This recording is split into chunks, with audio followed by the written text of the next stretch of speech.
Well, having your tonsils out is one of the most common surgeries, but it can also be one of the most painful.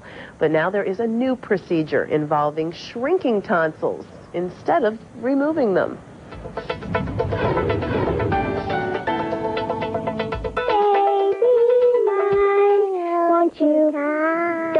Alexandra is a 9-year-old who loves to sing to her baby sister.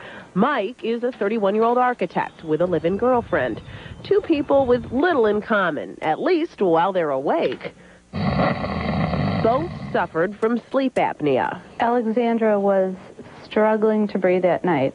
She was flailing and waking and snoring loudly and just really having a hard time breathing. It wasn't just a noise problem, it was a breathing problem. You could actually hear that he wasn't breathing. Want to see the cause of their problems? Just open up and say, it was their tonsils. The problem with tonsils are that they can become enlarged, and when they're large, they block the breathing passage. They kind of take up space in the back of the throat.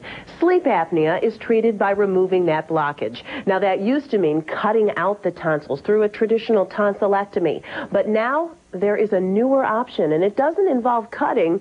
It involves shrinking the tonsils. Alexandra is at Rush Presbyterian St. Luke's to be treated by Dr. Michael Friedman. This is just barely touched to the tonsil, and it just melts the tonsil away. He uses a radio frequency energy probe to shrink the tonsils. It takes only minutes. It's not surgical, and it allows for a very quick recovery. Recovery with a traditional tonsillectomy is about 2 weeks. With this procedure, 2 days. The energy amount that you really feel after a good night's sleep is just unbelievable. I don't wake up a lot anymore. Now, Dr. Friedman did a head-to-head study of radiofrequency shrinkage against traditional tonsillectomy, and he found that 3 days after a tonsillectomy, pain was at about a 6 or a 7 out of 10. But with the new procedure, pain was down to 1 or 0. It's really amazing, Walter and Robin. And you know what?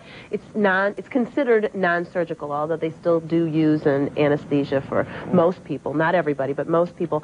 But still, the chances of hemorrhaging way down with this. You don't get cut. Yeah. Okay. Thanks, Margaret.